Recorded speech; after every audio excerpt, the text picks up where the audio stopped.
ka na mga kakusina. Magandang araw mga kakusina.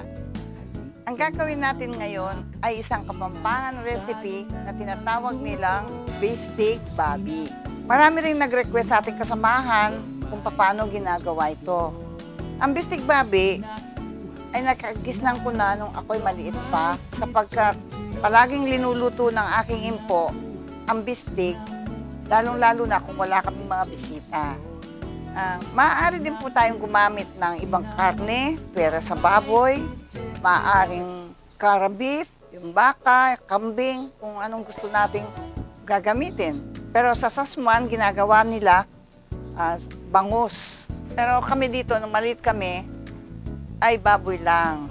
Pagkita ko sa ating recipe ngayon, naalala ko yung pwesang ginawa ng aking grandfather na sinasabing, Mekad balo momo, inyang anak kata.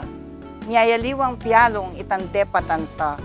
Sakya kang kariton nung nuka papunta, akong gugulyot, ikang mamagwanta. Parang nung maliit, gusto kong sabihin nito, nung maliit pa ako, maliit tayo, iba-ibang laro ang ginagawa natin. Nasa ka sa kariton, na ako ang naghihila, ikaw ang nagdi-drive. Parang ganun po yung gusto sabihin. Ang mga ingredients natin ay ang mga sumusunod.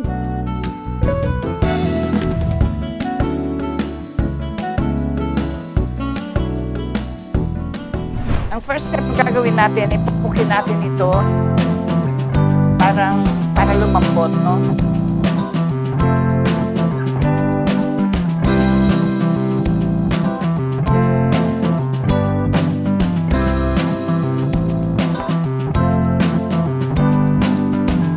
Tapos pag naano na natin lahat ito,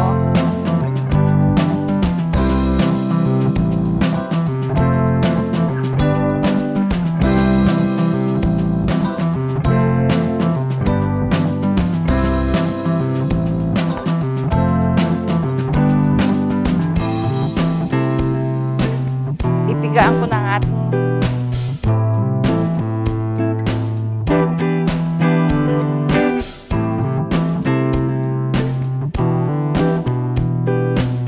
maglagay na tayo ng bawang, tinagtad na bawang, tinagtad na bawang.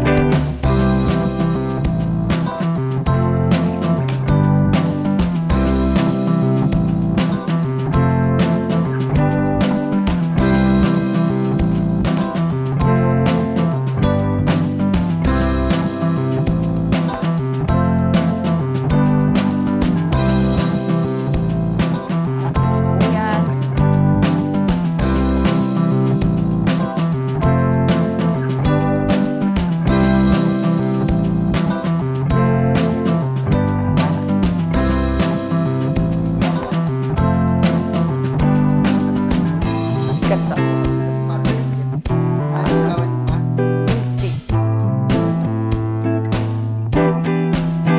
Lagyan ko ako ng soy sauce.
brown na brown.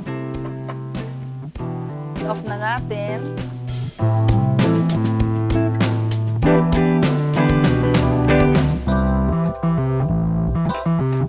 Tsaka natin po bawasan ang mantika. Tanggalin ko muna siya.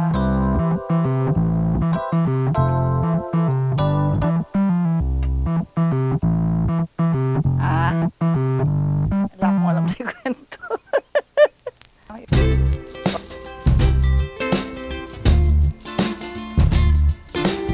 Lalagay ko na yung baboy plus yung sauce niya.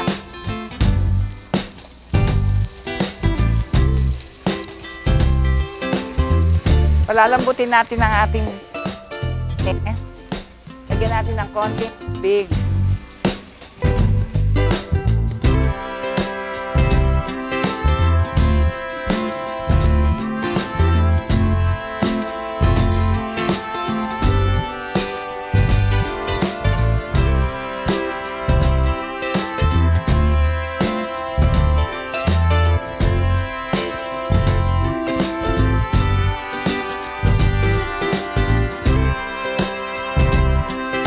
Bawang.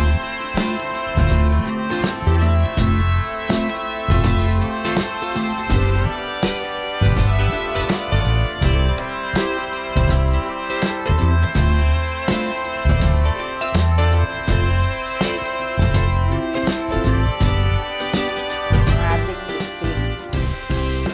Ganyan lang po kasimple. Pag malambot na siya, tikman natin.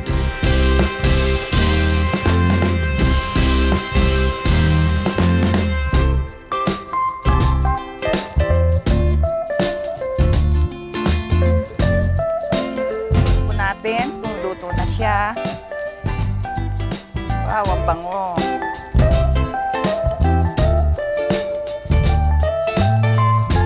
Natin.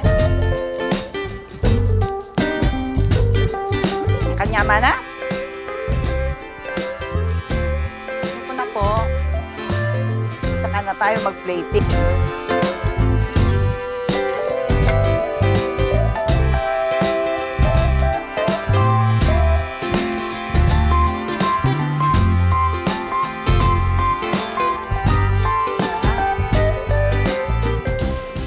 Ito na mga kakusina, luto ng ating bistig babi. Takman niye, manyaman niyo.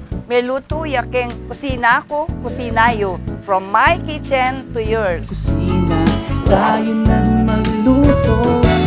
Kusina mo, from my kitchen to yours. Kusina mo. Wow, ang sarap! Nakalimutan kong pangalan. Katabi ko ng pangalan. Sarap! Pwede kayo bumili kay Ate Lilian. Sarap. Magpagawa.